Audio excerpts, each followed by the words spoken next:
ప్రసాద్ ఇంటికెళ్ళి చేసిన హత్య. ఓకేనా? దాని ఏంటంటే మనోడిని నిన్న చెన్నైలో తీసుకున్నారా. ఇప్పుడు మనోడి మీద చేసిన మనోడు కొంతమంది ఏమంటున్నారంటే మనోడు చేసినంత ఆరోపణలు అంటున్నారు. ఎందుకంటే మనోడిది నేను స్టేషన్కి వెళ్ళాను, కేసు పెట్టాను, కేసు తీసుకోలేదు, తర్వాత డబ్బు కట్టి వచ్చేసారు బయటికి. తర్వాత నన్ను డబ్బు కట్టి వచ్చేసిన తర్వాత నన్ను ఇలాగా వాళ్ళు ఫోన్ చేసి ఇదండి మేము బయటకు వచ్చేసి డబ్బు కట్టి వచ్చేసామని మనోడు ఏవైతే మాట్లాడాడో వాటిని ఇప్పుడు సీరియస్గా తీసుకున్నారా. అంటే మాట్లాడింది ఎవరో, సరేనా, ఇండియా నుంచి ఎవరు రెచ్చగొట్టారు, ఇలాగ హత్య చేసే వరకు ఎవరు తన రెచ్చగొట్టారు అనేది ఇప్పుడైతే లాగుతున్నారు కూపిరాత్రి కూడా. అంటే వాళ్ళ మిస్సెస్ కోసం అడుగుతున్నారు మిస్సెస్ ఎక్కడ ఉందని. ఒకవేళ మనోడిది చెప్పింది 100% నిజమయ్యి జరిగితే కనుక ఏ స్టేషన్లో కేసు పెట్టాడో ఆ కేసు చాలామంది సస్పెండ్ అవుతారు. ఇప్పుడైతే మనోడు చేసిన తప్పు ఏంటంటే కొంచెం ఓర్చుకోలేకపోయాడు. అంటే మెయిన్ ఓర్పుకు సహనం చాలా ముఖ్యం మనిషికి. ఒకే కూతురి కాలం జరగడం ఏ తండ్రి ఒప్పుకోవడానికి, ఏ తండ్రి అయినా ఆ విధంగా చేయాలనిపిస్తుంది, చేస్తారా. ఆ విధంగా చేసినప్పుడు మనకి వెనకాల కుటుంబం, తర్వాత మన ఫ్యూచరు. మనోడు కొంచెం ఒప్పు పట్టుకుని కొంచెం న్యాయంగా వెళ్ళవలసిందే. అంటే న్యాయం అనేది అంత తొందరగా జరగదు, మనకు తెలిసిందే. సరే, దానికి చాలా ఓర్పు కావాలి. కానీ మనోడు ఏం చేశాడంటే అది ఓర్చుకోలేకపోయాడు. కానీ చూసా అటు తిరిగి మళ్ళీ మనోడి పీక్క చుట్టుకుంది. దానికంటున్నా లా అనేది ఎంత పవర్ఫుల్ అంటే మనల్ని గిల్లినప్పుడే మనం రియాక్ట్ అవ్వాలి. తిరిగి మనం గిల్లడానికి సమయం తీసుకోకూడదు, అదే మూమెంట్లోనే తీసుకోవాలి. మనోడు చేసింది ఎంత కరెక్ట్ అయినా కానీ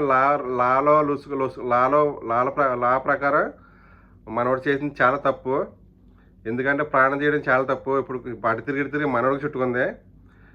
ఇంకోటి ఏంటంటే ఆ ఎస్సీ గారు ఏమంటారంటే, ఎస్సీ గారు మా దగ్గరికి ఒకటి కేసు పెట్టలేదు, మా దగ్గరికి వచ్చి ఇలా చెప్పాడు, ఇలా జరిగిందని చెప్పాడు.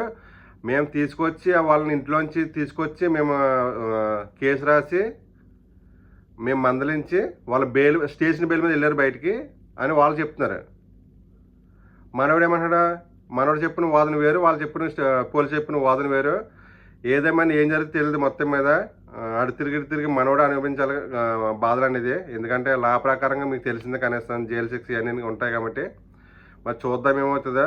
కానీ ఒకవేళ మనోడు నిజంగా కేసు పెట్టి వాళ్ళ కేసు తీసుకోకుండా, లేదంటే వాళ్ళు సెటిల్మెంట్ చేసి స్టేషన్లో, లేదంటే ఎస్సీ గారి గట్రా డబ్బులు తీసుకుని వదిలేసి ఉంటే కనుక కంపల్సరీ పనిష్మెంట్ వాళ్ళకి కూడా గట్టిగానే ఉంటుంది. ఎందుకు ఇప్పుడు న్యూస్ అదే జరుగుతుంది ఇండియాలో.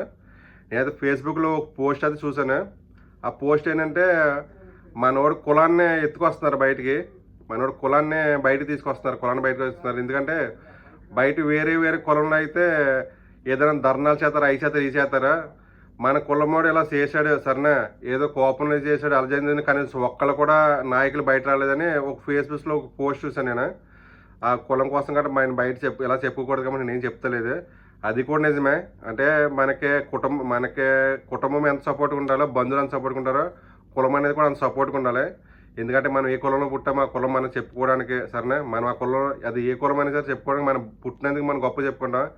ఇలాంటి సందర్భంలో అలాంటి కులం అనేది చాలా అవసరం. కానీ ఒక బ్రదర్ చెప్పిన అంటే ఒక్క నాయకుడు కూడా, కులంలో ఒక్క నాయకుడు బయట రాలేదు, చెప్పుకోవట్లేదు బయటకు వచ్చి ఇలా జరిగింది, ఏది జరిగింది, సరేనా, శనికావేశంలో చేశాడు. అది కూడా తప్పే. కానీ శిక్ష అనేది కొంచెం అటు ఇటుగా ఉండి, ఎందుకంటే కూతురు బాధను తట్టుకోలేక తండ్రి చేశాడు అన్నది ఏదన్నా బయటికి లాగి మనవాడిని బయట తీసుకొద్దాక ఎవరు కూడా ముందుకు రావట్లేదు.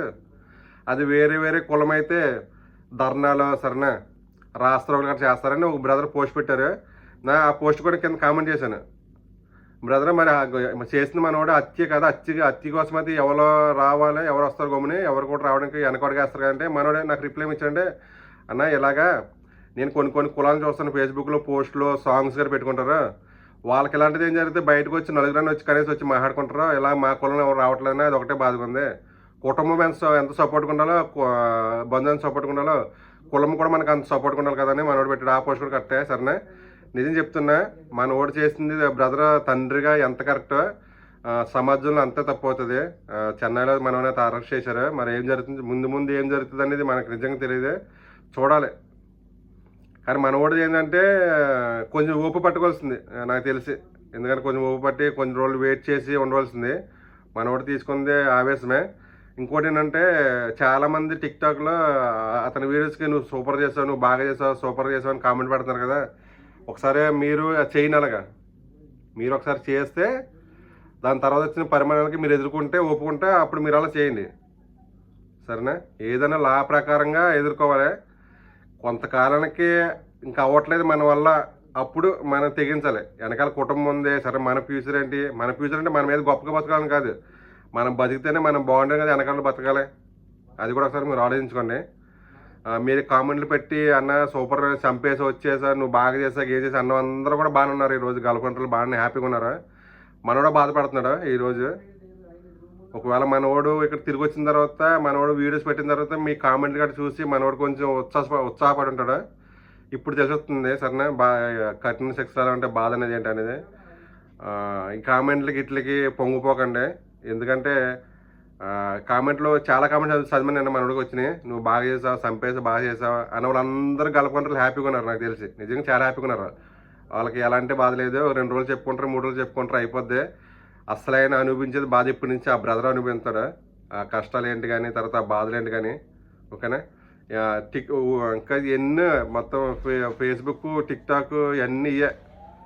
మాట్లాడతాను, డోర్ తీసేస్తాను. నువ్వు నేను చెప్పాను కదా కట్ చేస్తే 10 నిమిషాల వీడియో కట్ చేయాలి.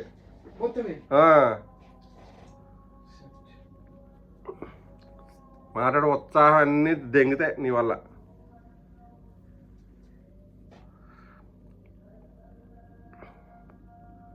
మర్చిపోయింది నిజంగా. ఎలాగోలం కాదు, నేను చెప్పాను నీకు రావద్దని.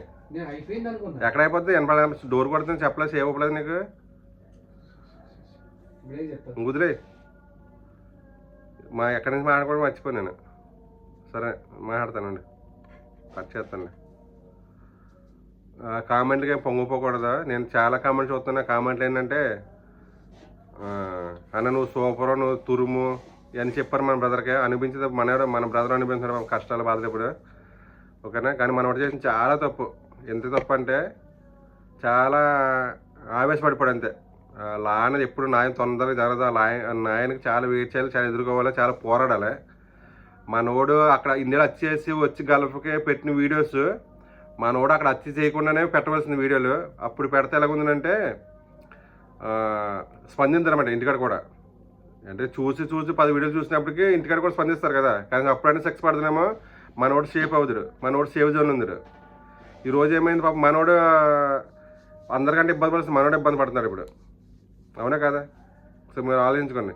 ఇప్పుడు ఆ పిల్లకి తండ్రి దూరం అయినట్టే, తల్లి మీద కూడా కేసు పెడతారండి ఇప్పుడు. ఇతని భార్య కూడా సంబంధం లేదని చెప్పి కూపిలాగుతారు అనమాట. ఇవన్నీ శనికావేశాలు అనమాట. ఆవేశం ఏది చేయకూడదు, ఏదైనా ఆలోచన చేయాలి. ఆలోచన చేస్తేనే ఫ్యూచర్ అనేది. ఇప్పుడు ఆ అమ్మాయి ఒంటరి అయిపోయింటేనే తన భార్య గల్ఫ్ నుంచి ఇంటికి వెళ్ళినప్పుడు కూడా తన మీద ప్రెజర్ ఉంటుంది. తనకే రకరకాలుగా తీసుకెళ్ళి స్టేషన్గా అన్నీ బోల్ చేస్తారు. అవన్నీ చాలా ఉంటాయి. అవన్నీ అవన్నీ ఒకసారి ఆలోచించుకోవాలి.